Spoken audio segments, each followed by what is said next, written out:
77주년, 77년 전에 억압받던 식민지 시대에 일본으로부터 억압받던 우리 민족에게 하나님께서 신적 개입을 하게 해주셔서 민족의 역사에 해방의 종소리가 울려 퍼지게 한 주님의 은혜를 찬양하는 것입니다.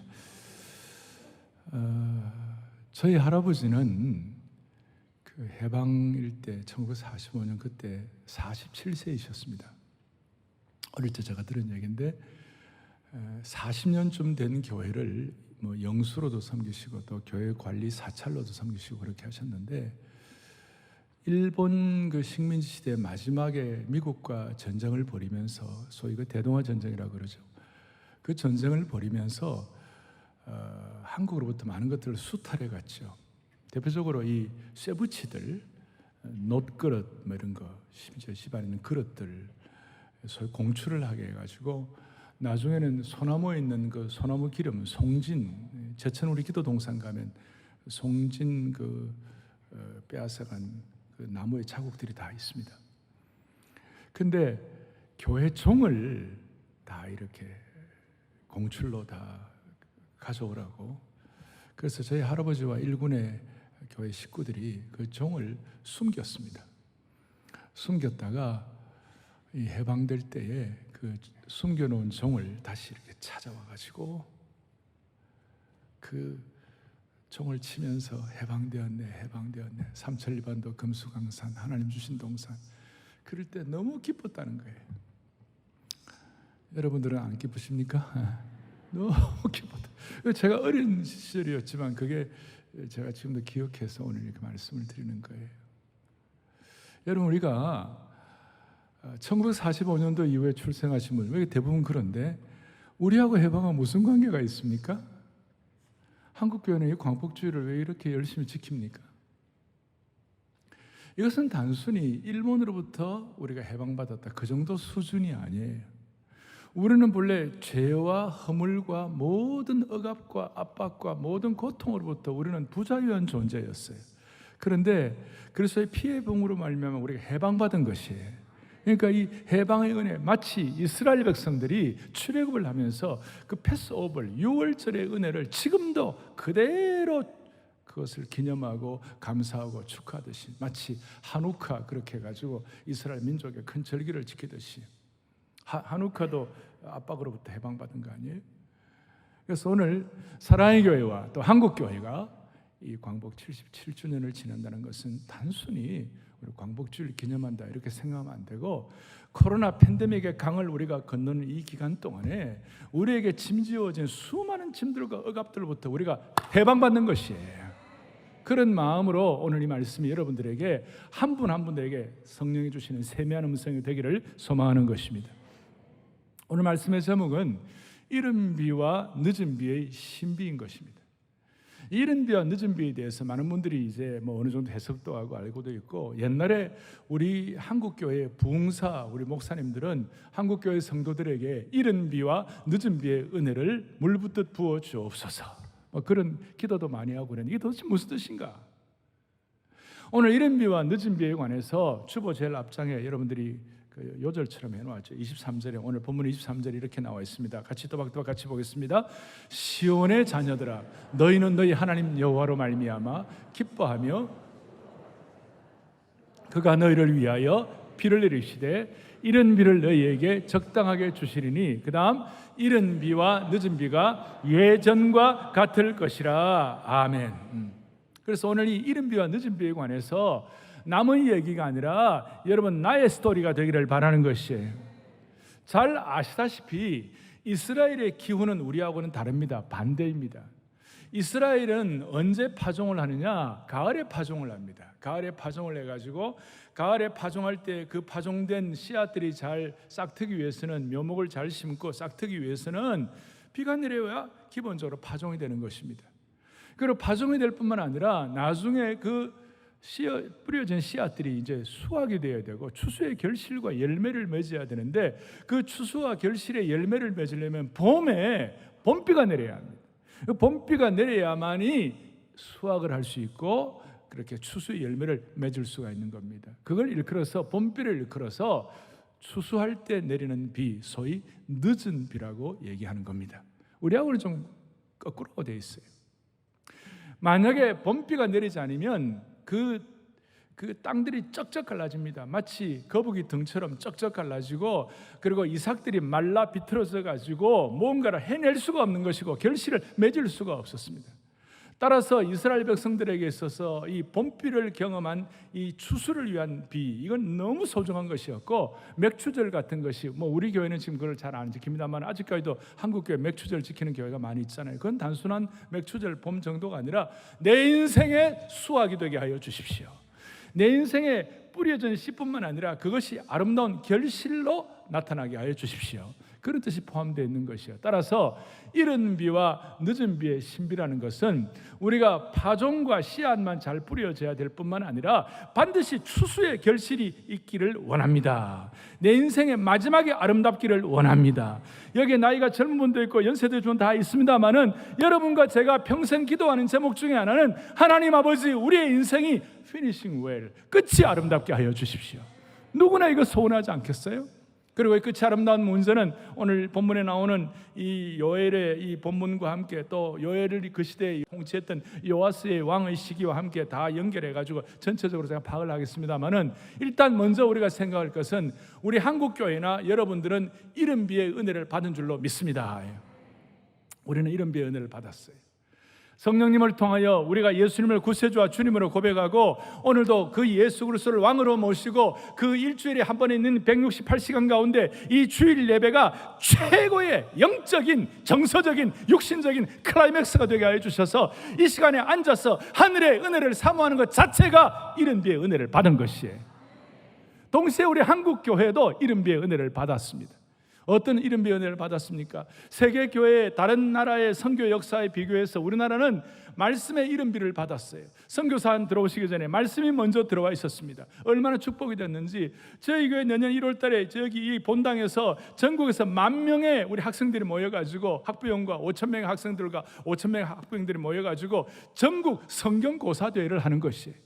성경을 읽고 성경을 그대로 묵상하고 성경을 암송하고 성경을 연구하고 하나님 앞에서 한국 교회는 말씀의 이른 비를 받은 줄로 믿습니다. 그리고 한국 교회는 기도의 이른 비를 받았습니다. 세계 교회 어디에도 없는 독특한 기도의 DNA가 우리에게 있는 것입니다. 우리는 철학 기도를 합니다. 우리는 새벽 기도를 합니다. 세계에 새벽 기도하는 교회가 거의 없습니다. 대한민국 교회는 새벽 기도하는 새벽 기도의 이른 비의 은혜를 받은 것이에요. 심지어 우리는 금식 기도도 할 뿐만 아니라 우리는 산상 기도까지 하는 것이에요. 아니, 전에 한국교회 기도의 이른비를 받았을 때, 어릴 때 저는 19살, 20살 이럴 때 불광동에 우국기도원이라고 토요일로 오후에 되면요, 거기 올라가면 산에 올라가서 산기도하는 사람들이 많았어요. 토요일날 불광동 그 위에 올라가서 있잖아요. 서울을 보면요, 그냥 불빛이 보이면서 그 당시에 어떤 환경적으로나 경제적으로나 삶의 여건 가운데서 굉장히 열악하고 힘들었지만, 그러나 하늘을 향하여 손을 들고 하나님 우리에게 은혜 주신 것 감사합니다. 이 민족에게 한국교회의 동일한 은혜를 부어주옵소서. 이제 이런 소원을 가지고 기도를 하고, 당시에 한국의 각각 삼각산, 저 하늘산, 저 포천에 있는 대한수도원, 그다음 김해 무척산 기도원, 감림산, 또 수많은 청계산, 수많은 기도원마다, 무척산 같은 데는 본당 옆에 큰 만세반석이 있었어요. 거기에 사람들이 하도 밤 기도하고 산 기도를 많이 하니까 그 돌이 말이죠, 반들반들했어요. 지금은 가면 잡초만 있어요. 산천은 의구한데 인걸은 간데 없네. 기도하는 인걸이 없는 거예요 지금. 오늘 오후 청계산 올라가가지고, 청계산 기도원으로 올라가가지고 거기서 우리가 손을 들고 하나님 아버지, 한국교회 이른 비와 늦은 비를 허락하여 주십시오. 한국교회는 면적당, 단위 면적당 선교의 그 파송이 세계 1위예요. 선교의 이른 비의 은혜를 받았습니다. 세계 선교를 마무리하는 선교의 늦은 비의 은혜도 받기를 바라는 것이, 한국교회는 일제시대 또 6.25 전쟁 공산치하를 거치면서 수많은 순교자들을 양산을 하고 수많은 순교의 흘린 피들이 있습니다. 순교의 이른 비를 경험하게 된 것입니다. 그래서 모든 성도들은 단순히 한때 과거의 은혜, 이른비의 은혜를 받은 것만 끝나면 안 되고, 오늘 신명기에 이런 말씀이 있어요. 신명기 11장 14절에 다 같이 크게 보겠습니다. 여호와께서 너희의 땅에 이른 비 늦은 비를 적당한 때에 내리시리니 너희가 곡식과 포도주와 기름을 얻을 것이요. 아멘. 이른 비와 늦은 비를 적당한 때에 내리시겠다. 그리고 각자에게 필요한 이른 비와 늦은 비의 은혜를 주시겠다는 것이에요. 그 얼마나 귀한 일이에요. 이걸 할 때에 욥 같은 사람은 이른 비와 늦은 비에 대한 소원을 가지고 욥기 29장에 이런 말씀이 있어요. 그들은 비를 기다리듯이 나를 기다렸으며 봄비를 맞이하듯 입을 벌렸느니라. 봄비가 늦은 비입니까? 이른 비입니까? 늦은 비죠. 봄비 늦은 비를 맞이하듯이 입을 전에 한번 말씀드린 적인데 하나님 아버지 늦은 비의 은혜를 달라, 봄비의 은혜를 달라 사모한 것입니다. 그래서 한국교회는 이른 비의 은혜를 맡게 하신 주님을 찬양하는 것이에요. 우리 개인도 마찬가지예요. 두 번째 중요한 것은, 오늘 이것이 가장 참 중요한 것 중에 하나인데, 우리는 다시 한번 한국교회는 늦은 비의 은혜를 반드시 받아야만 하는 것이에요. 우리는 지금 코로나의 팬데믹 가운데서, 또 이 코로나의 강을 건너면서도 많은 사람들이 우울증 가운데서, 또 많은 크리스찬들 가운데서도 교회의 어떤 패배주의, 한국교회 부흥 끝났다, 이런 어떤 폐색 짙은 그런 어떤 얘기를 하는 사람들이 많이 있어요. 아니에요, 여러분. 늦은 비의 은혜를 받으면 한국교회가 다시 한번 회복을 넘어 부흥으로 갈 줄로 확신하는 것이에요. 주님은 변함이 없는 것입니다. 교회의 능력과 기름 부음과 영광은 변함이 없는 것입니다. 우리가 부족해서 그렇지, 우리가 준비가 안 돼 있어 그렇지, 우리가 제대로 준비만 되면 하나님의 영광과 여호와의 손이 짧아서 구원하지 못하는 그런 것이 없어요. 하나님의 손이 짧지 않은 것이에요. 늦은 비의 은혜가 있으면 하나님의 신적 개입을 우리가 경험할 수가 있는 것이에요. 폐색 짙은 인생이라 할지라도 오늘 다시 한번 늦은 비의 은혜를 통하여 다시 한번 하나님께서 우리의 인생의 열매, 인생의 추수, 인생의 수확과 인생의 결실을 허락해 주시기를 바라는 것이에요. 그걸 위하여 오늘 이 요엘서 이 본문의 사건과 이 배경이 된 요아스 왕이라는 사건을 통하여 우리는 반면교사를 삼아야 하는 것이에요. 많은 사람들이 처음에는 시작을 잘하다가 늦게 끝이 안 좋은 사람들이 좀 있어요. 우리는 한결같이 사모해야 되는 것이에요. 사랑의 교회 오목사뿐만 아니라 오늘 말씀을 듣는 모든 성도들, 여러분들 마지막 생애가 복되기를 바라는 것입니다. 그게 바로 어떻게 보면 늦은 비의 축복을 받는 것이에요. 우리는 이른 비의 은혜를 받아서 오늘까지 왔습니다마는 늦은 비의 축복을 받아야 되는 것이에요. 자, 기가 막힌 일이에요. 우리는 끝까지 늦은 비의 은혜를 받아야 돼요. 무슨 뜻인가? 오늘 요엘서, 요엘 선지자가 선지자의 역할을 감당하던 그 시기는 요아스라는 남왕국의 왕이 통치하던 시기였습니다. 그리고 이 요아스라는 남왕국, 이스라엘의 북쪽 왕들은 다 악한 왕들이었고, 이스라엘 왕국, 다 남쪽 유다 왕국은 그래도 착한 왕들이 제법 좀 있었어요. 그리고 이 요아스라는 왕은 7살에 등극을 해가지고 40년을 통치하다가 죽었어요. 이 요아스의 증조 할아버지가 여러분들이 잘 아시는 여호사밧 왕이었습니다. 여호사밧 왕은 하나님의 특별한 이른 비의 은혜를 받아 그가 전쟁할 때에 찬양대를 앞에 보내가지고 찬양으로 승리한 아주 멋진 증조 할아버지였어요. 근데 여호사밧도 말년에 늦은 비를 좀 더 은혜를 받아야만 하는데 말년에 조금 부족함이 있었어요. 그것이 뭐냐면 남유다 왕국과 함께 북쪽이 이스라엘이라고 그랬어요. 마치 우리 남한 북한 하듯이 북쪽 이스라엘 왕국에 그 당시에 여호사밧 왕이 통치할 때의 왕이 누구였느냐면 아합 왕이었어요. 여러분, 아합 왕은 좋은 왕입니까? 나쁜 왕입니까? 못된 왕이었어요. 못된 이유 중에 하나가 아합 왕의 아내가 이세벨이라고 아주 못된 여인이었어요. 그 자기가 이방 신상들을 가져와 가지고 이스라엘을 그 하나님 섬긴 데로부터 우상 섬기는 오염을 시켜놨어요. 그리고 이세벨이 딸이 있는데 딸이 아달랴라는 딸이 있었어요. 이름이 뭐라고요? 참, 이 여호사밧 왕이 자기 아들 여호람이라는 아들과 함께 아방의 딸 아달랴를 결혼을 시켰습니다. 그리고 결혼을 시켰는데 여호람이 죽고 그런데 그 아달랴가 자기 엄마 이세벨처럼 못된 짓을 해가지고 남쪽 유다 왕국의 이방 신상과 우상들을 가지고 오염을 시켰어요. 그리고 여호람이 죽고 난 다음에 그의 아들 아시야, 그야말로 아달랴의 아들이죠, 아시야가 또 1년 만에 죽었어요. 그 죽었는데 이제 이 아달랴가 가만히 자기가 여왕이 되고 싶었어요. 그래서 손자들을 모조리 다 죽인 거예요. 아무도 왕 못 되도록. 그런데 여호야다라는 제사장이 그 손자 중에 한 명을 구해내 가지고 성전에서 키웠어요. 그리고 7살 때에 구테타를 일으켜 가지고, 여러분 진짜 집중해서 말씀을 잘 들으시네요. 모든 사람들은 이 출생의 비밀을 얘기하면 다 재미있어요. 아주 독특해요.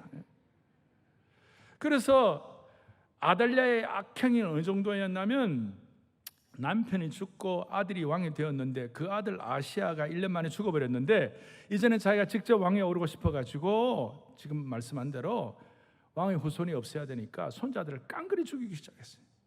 그 학살 현장에서 갓난아기 왕자 한 명이 고모의 도움으로 극적으로 구출되는데, 그 결과 구출된 아기의 이름이 뭐라고요? 요아스였어요. 그리고 요아스를 구출한 고모가 누구냐 하면 당시에 대제사장이었던 여호야다의 아내였어요. 이런 시기에 이제 요엘이 선지자 사역을 감당했는데, 대제사장 여호야다가 요아스를 성전에 숨겨가지고 7살이 될 때까지 양육했고, 7살이 되었을 때 구테타를 일으켜가지고 아달랴 그 여왕을 처리해버리고 요아스가 왕위에 앉았습니다. 그리고 이 요아스가 7살에 왕이 되어가지고 고모부인 대제사장 여호야다의 지도, 여호야다가 멘토가 되어서 이제 우상숭배를 척결하고, 자기 그 아달랴가 잘못했던 모든 것들을 다 파괴된 성전을 수리하고 종교 개혁을 일으켰어요. 우상숭배의 비정상을 여호와 신앙의 정상으로 되돌리는 역할을 했어요. 소위 이른비의 은혜, 너무 좋았어요. 그런데 자기의 멘토인 대제사장 여호야다가 나이가 많아서 죽게 되자 이 요아스가 하나님을 떠나게 되고 우상을 섬기게 되고, 심지어 자신의 생명의 은인이었던 여호야다의 아들 사가랴 선지자를 죽여버렸어요. 이 얘기는 너무 엄청난 얘기이기 때문에 마태복음 23장 35절에 예수님께서도 사가랴의 성전에서 흘린 피가 있다 그럴 정도였어요. 여러분, 이 내용을 잘 아는 분도 있을 거고 잘 모르는 분도 많이 있을 거예요. 대부분 잘 모르시죠? 제가 여러분들 그런 하는 건 아니고, 우리가 정말 성경을 많이 좀 읽어야 돼요. 이게 지금 열왕기하, 역대하에 거의 7장에 걸쳐서 나와 있어요. 구약이 929장인데 929장 가운데서 7장 정도가 이거로 나와 있을 정도, 이건 중요한 얘기예요. 그럼 오늘 이 말씀하고 요아스 얘기하고 이른비와 늦은비하고 요엘의 선지자의 이 내용들이 무슨 관계가 있는가? 예를 들어서 요아스가 이른비의 은혜를 받아가지고 이런 왕위에 오르고 계획을 하고 다 하는 건 좋은데, 마지막 늦은비의 은혜를 받아야 한다. 아니, 요아스는 불행하게도 마지막이 좋지 않았어요. 끝이 안 좋았어요. 끝이 안 좋은, 열매가 없는 인생이 되어버렸어요. 나중에 요아스는 자기 신복들, 측근들에 의하여 죽임을 당하고 이스라엘 남왕국, 유다 왕국의 왕들의 묘실에도 같이 들어가지 못하는 신세가 되어버렸어요. 좀 쉽게 얘기하면 늦은 비의 은혜를 못 받은 것이. 요아스는 인생에 이른 비의 은혜가 있어 파종을 하고 꽃도 피웠는데, 늦은 비의 은혜를 못 받아 영적 추수와 열매가 없는 인생의 수확이 없게 된 것이. 그래서 오늘 이 내용과 이제 이 내용이 여러분들 나중에 28절 29절에 남종과 여종에게 은혜의 기름을 부어주리니, 여기 나오죠. 내가 내 영을 만민에게 부어주리니 너희 자녀들이 장래를 말할 것 쭉 나와. 그때 내가 내 모든 남종들과 여종들에게 부어줄 것이며, 이런 내용들 다 나와요. 이 내용은 여러분들 성경을 잘 아는 분들은 베드로가 첫 번째 예루살렘 오순절 성령의 늦은 비가 내리고 난 다음에, 오순절 성령의 기름 부음이 내리고 난 다음에 이스라엘 백성들에게 찬 첫 번째 설교가 오늘 요엘서 2장의 이 본문의 말씀을 사도행전에서 인용을 했어요. 아주 중요한 거예요. 그러니 오늘 우리의 마음속에 이 광복주의를 맞이하여 하나님 아버지, 한국교회뿐만 아니라 우리 개인도 이른 비의 은혜를 받아서 이 자리에 와 이렇게 사모하게 되었사오니, 하나님 아버지 우리에게 늦은 비의 은혜를 회복시켜 주십시오. 여러분, 봄비 나를 울려주는 봄비, 뭐 이런 모 가수의 이런 노래가 있지만 우리는 그게 아니에요. 봄비 정도, 우리는 늦은 비, 은혜의 늦은 비, 이걸 통하여 나의 인생의 추수와 수확을 제대로 감당할 수 있는 늦은 비의 은혜를 주십시오. 이런 마음의 신령한 노래가 우리에게 나와야만 되는 것이에요. 이거는 우리 개인도 마찬가지고 한국교회도 마찬가지고 특별히 남북 통일도 마찬가지예요. 그래서 오늘 이 말씀이, 이런 내용들이 오늘 28절, 29절의 요절처럼 또 23절에 있는 내용들, 이것이 오늘 이 말씀 전체의 내용과 배경과 흐름이라고 말할 수가 있는 것이에요. 나중에 오순절 성령 강림 때 베드로가 첫 설교를 할 때 너무나 감동과 감화를 받아가지고 사도행전 2장 16절 18절까지 다 알지만 다시 한번 또박또박, 하나님 아버지 우리 모두에게 늦은 비의 은혜를 통하여 다시 한번 내 인생의 추수와 수확과 결실과 열매가 있게 하여 주십시오. 소박한 마음을 가지고 16절 18절까지 또박또박 우리가 봉독하겠습니다. 이는 고 선지자 요엘을 통하여 말씀하신 것이니, 일러스되 하나님의 말씀하시기를, 말세에 내가 내 영을 모든 육체에 부어주리니 너희 자녀들은 예언할 것이요 너희 젊은이들은 환상을 보고 너희 늙은이들은 꿈을 꾸리라. 그때에 내가 내 영을 내 남종과 여종들에게 부어주리니 그들이 예언할 것이다. 할렐루야. 사랑하는 형제 자매 여러분, 오늘 이 늦은 비의 은혜가 우리 가운데 충만하기를 원하는 것입니다. 만약에 우리 가운데 나는 늦은 비의 은혜가 나는 별로 상관이 없다 이런 분들이 계시다면, 특별히 오늘 여기 연세 드신 분들 가운데서 제가 늦은 비의 은혜가 필요한 증거를 드릴게요. 거기 뭐라고 나와 있습니까? 너희 늙은이들은 뭐하리라? 늙은이란 말이 기분이 좀 안 좋으면 늘 그런 사람들이 늙은이에요. 늘 그런 사람들은 꿈을 꾼다는 것이, 늘 그런 인생이 아니라 하나님이 우리에게 개인적으로 교회적으로 허락하신 공동체에 주신 막강한 하나님 나라의 꿈을 꾸게 해 주실 것이다. 이것이 우리에게 늦은 비의 은혜가 필요한 이유라고 말할 수가 있는 것입니다. 오늘 요아스를 보십시오. 그리고 대한민국의 역사를 보십시오. 우리 지금 대한민국을 보면서 여러분, 아까 제가 요아스의 출생의 비밀과 아달랴 이런 얘기를 할 때 귀를 쫑긋 세웠습니다마는, 사실 북한의 저 김일성 왕조는 이거보다 더하면 더했지 못한 거 아니에요. 지금 현재 우리 정치적 환경이라든지, 그리고 나중에 나옵니다만 1장에 나오지만 1장 4절 한번 보세요. 요엘서 1장 4절에 팥종이가 남긴 것을 메뚜기가 먹고 메뚜기가 남긴 것을 느치가 먹고 느치가 남긴 것을 황충이가 먹었도다. 팥종이는 뭐며 메뚜기는 뭐며 느치는 뭐며 황충이 뭐냐? 다 메뚜기예요. kinds of 메뚜기 종류예요. 그러니까 1대 메뚜기가 와서 확 쓸어가면 또다시 좀 남은 2대가 확 쓸어가고 3대가 확 쓸어가서 남아있는 거죠. 그냥 말하면 황폐하게 짝이 없는, 인생의 메뚜기, 황충이, 느치 뭐 이런 것들이 와가지고 우리 인생 확 쓸어간다 할지라도, 하나님은 이런 열악한 자연재해와 환경 가운데서도 이른 비와 특별히 늦은 비의 은혜가 있으면 이것이 해결될 수가 있다는 것입니다. 우리의 인생길이 거북이 등판처럼 쩍쩍 갈라진 난관들로 가득 차 있다 할지라도, 거기에 하나님의 늦은 비의 손길이 닿기만 하면 깨어진 조각조차도 특별하고 아름다운 모자이크로 변하도록 만들어 주시는 것이. 다시요, 남북 문제는 요아스가 겪은 혼란한 시대보다 더 복잡한 것입니다. 이거보다 더하면 더했지 못하지 않는 것입니다. 기가 막힌 대한민국의 역사의 질곡이라고 말할 수 있습니다. 이런 역사의 질곡 역사 가운데서도 우리 다른 길이 없는 것이에요. 하나님 아버지, 우리가 오늘이 77년 전 광복주일날 이른비의 은혜를 받았다면 이제 하나님 아버지 늦은 비의 은혜를 통하여 통일을 감당하게 하여 주십시오. 광복의 이른비가 통일의 늦은 비로 연결되게 하여 주십시오. 이런 기도 제목을 지금까지 잘 안 했습니다마는 이제 사랑의 교회와 한국 교회는 앞으로 통일될 때까지 이른비의 광복의 이른비의 은혜와 함께 하나님 아버지 통일의 늦은 비의 은혜를 더하여 주십시오. 우리의 인생의 여정 가운데서 내 인생의 길이 쩍쩍 갈라지고 말라 비틀어진 이삭처럼 아무런 수확과 결실이 없다면 오늘 마음의 어린아이처럼 순수하게 서원하십시오. 하나님 아버지 늦은 비의 은혜를 허락하여 주옵소서. 한국교회는 이른 비의 은혜를 받았습니다. 그러나 지금 우리는 늦은 비의 은혜가 더 필요합니다. 그러면 세 번째 중요한 것은 이것입니다. 하나님 앞에서 우리가 늦은 비의 은혜는 남종과 여종의 성령의 기름 부으심을 통해 받는 것이에요. 늦은 비의 은혜로 다 받기를 원합니다. 그런데 이것은 남종과 여종이 성령의 기름 부음을 통해 허락해 주시는 것이에요. 구약시대 때는 늦은 비를 특정한 사람들, 어떤 사람들에게만 주는 것이에요. 그러나 신약시대 때 이 늦은 비의 은혜는 특정한 사람이 아니에요. 아까 뭐라고 말씀하고 있습니까?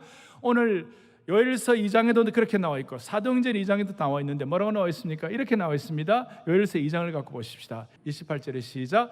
그 후에 내가 내 영을 뭐예요? 만민에게 부어주리니.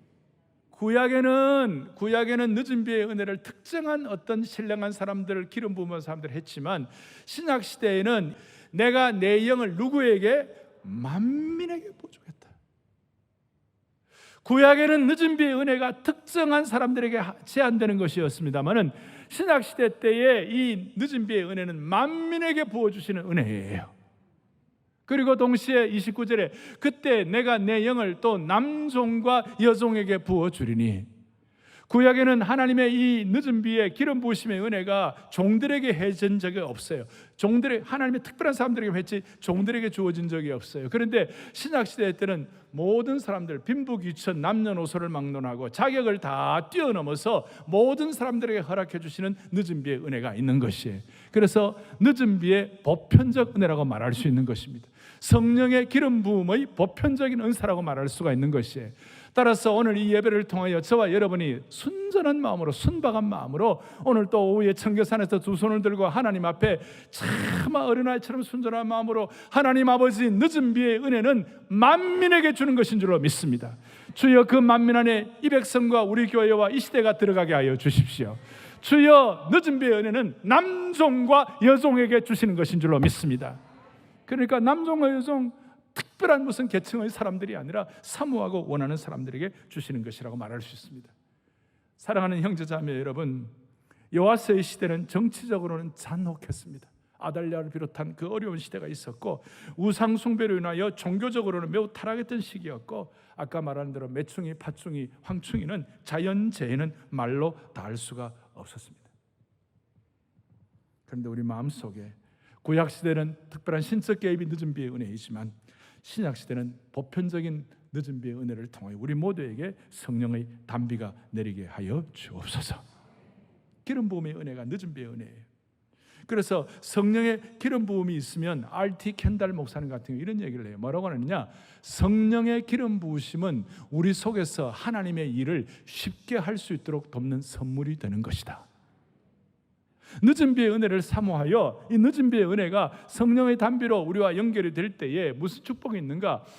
하나님의 일이 쉽게 되도록 선물을 받게 되는 것이.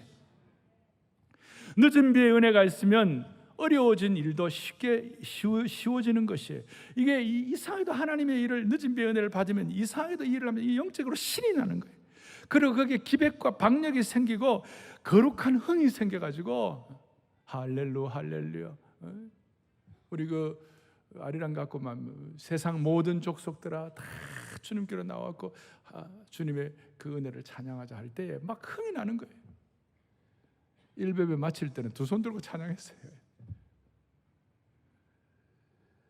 성령의 기름 부으심의 늦은 비의 은혜가 우리에게 시작이 되면 내 속에서 누군가가 움직이는 것을, 겉으로 보기에는 내가 일어나는 것 같지만 실제로는 누군가 내 속에서 나를 밀어주고 당겨주는 것을 느끼게 되는 것입니다. 이것이야말로 제가 그렇게 강조하던 인격적 성령 사역이 되는 것입니다. 성령님의 주권적인 인격적인 사역의 은혜가 우리에게 나타나게 되는 것입니다. 그럴 때 불가능해 보이는 일도 해결이 되고 우리의 삶이 낱마처럼 얽혀 있다 할지라도 우리가 이걸 해결하기 위해 지혜도 구하고 전략도 짜고 에너지도 모아야 되겠지만 진짜 우리가 사모할 것은 뭐냐면 주여 늦은 비의 은혜를 주옵소서. 그것이 성령의 기름 부음으로 보편적 은사로 나타나게 하여 주십시오. 예수님은 공생애 시작할 때 누가복음 4장 18절 보면 먼저 내게 기름을 부으시고 성령의 기름을 부어 주시옵시고. 그래서 오늘 이 귀한 광복주일 한 분도 예외 없이 늦은 비의 은혜를 통하여 여러분들의 인생의 수확과 결실과 추수가 확실해지기를 소망하는 겁니다. 마지막 적용하겠습니다. 오늘 이 말씀 전체 요엘서 1장 2절 전체를 가지고 볼 때에 늦은 비의 은혜를 위하여 우리가 뭘 어떻게 해야 되나? 오늘 23절에 보면 이렇게 나와 있습니다. 같이 읽겠습니다. 이른 비와 늦은 비가 뭐예요? 예전과 같을 것이라. 스가랴에 보면 내가 너희들을 내어버린 일이 없음같이 될 것이라. 심지어 전에 번성하던 것 같이 번성하리라. 한국교회가 이른비의 DNA를 가지고 말씀의 이른비, 기도의 이른비, 순교의 이른비, 그 다음에 선교의 이른비, 이 모든 것들이 전에 번성하던 것 같이 번성하게 되리라. 그리고 그 열악한 자연 환경 가운데서도 오늘 24절 뭐라고 나와 있는가? 마당에는 밀이 가득하고 독에는 새 포도주의 기름이 넘치리로다. 할렐루야. 회복, 황폐한 땅이 회복이 될 뿐만 아니라 이전보다 더욱 풍성해진다는 것입니다. 그리고 오늘 본문 26절과 27절에 보니까 무슨 축복을 받는가? 반복해서 두 번이나 내 백성이 영원히 수치를 당하지 아니하리로다. 또 27절에도 내 백성이 영원히 수치를 당하지 아니하리로다. 주위에 있는 이방 사람들이 이 요아스 시대, 요엘 시대에 얼마나 이스라엘 백성을 남왕국을 조롱했는지 몰라요. 너희들 여호와 하나님 섬긴다고 그랬는데도 불구하고 왜 메뚜기 떼가 와가지고, 왜 황충이 떼가 와가지고, 왜 느치와 또 이렇게 와가지고 왜 이거 막 그렇게 다 자연을 저렇게 폐해시키고 남은 것이 없도록 그렇게 이 저주를 받냐?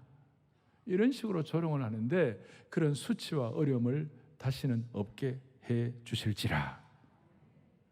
오늘 이 말씀이 우리에게 적용되기를 바랍니다. 구체적으로 어떻게 해야 합니까? 오늘 요엘서 2장 15절에 보니까 어떻게 해야 되는가? 거룩한 금식일을 정하고 성회를 소집하라. 오늘 본문은 바로 앞에 성회를 소집하라.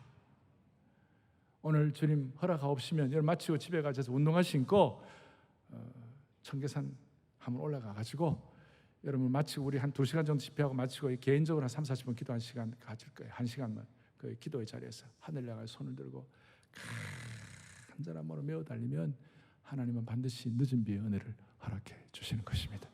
성회를 소집하는 것입니다. 16절에 뭐라고 나와 있습니까? 장로들을 모으며 어린아이와 젖 먹는 자를 모으며 신랑을 그 방에서 나오게 하며 신부도 그 신방에서 나오게 하고, 교회 종직자들과 장로들도 같이 오고 어린아이와 젖 먹는 자도 다 오고 모두가 다 모일 뿐만 아니라 특별히 우리의 눈을 동그랗게 하는 것이 뭐냐? 신랑을 그 방에서 나오게 하고 신부도 그 신방에서 나오게 하고. 이스라엘 백성들에게는 신랑과 신부는 특권을 가졌습니다. 심지어 전쟁 중이라도 결혼을 하게 되면 1년 동안 모든 것 해방입니다. 모든 것 책임 금지입니다. 다 책임 이거 다 안 지도록 그렇게 자유를 주는 것입니다. 그럼에도 불구하고 오늘 이 늦은 비의 은혜를 위해서는 신랑도 신부도 거기 다 나오라, 다 나오라. 늦은 비의 은혜는 이만큼 소중하다는 것이에요. 신랑도 신부도 거기에 나와가지고 어떻게 하느냐? 2장 17절 뭐라고 나와 있느냐? 주여 여호와여 주의 백성을 불쌍히 여겨 주옵소서. 주의 백성, 다른 게 있겠습니까?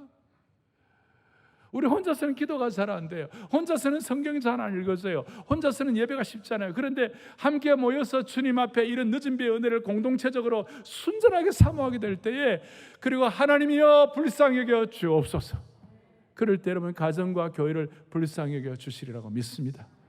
우리가 다 오늘 다 정장을 하고 우리 모두가 다 의관을 정제하고 이렇게 겸손하게 또 감사한 마음으로 이렇게 앉아 있습니다만, 겉으로 볼 때는 다 괜찮죠.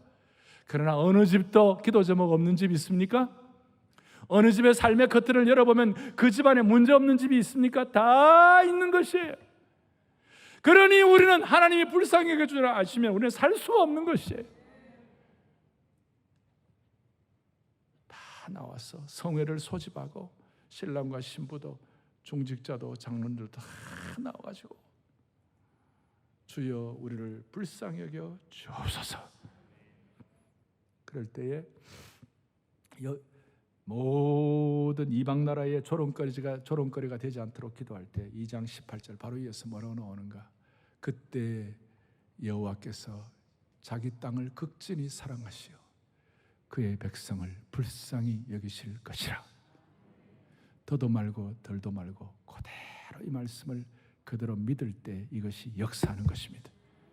자기 땅을, 저주받은 땅, 수치와 조롱의 땅, 메뚜기와 팥종이와 황충과 이 느치들이 휩쓸어간 그 땅을 하나님께서 불쌍히 여겨 주실 것입니다.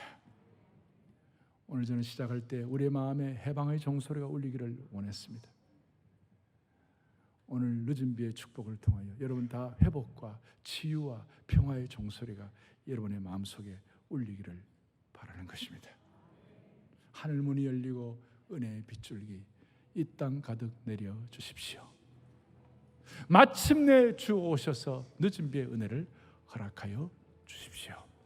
자비로우신 하나님 아버지, 광복주의를 통하여 늦은 비의 은혜를 깨닫게 하신 주님을 찬양합니다.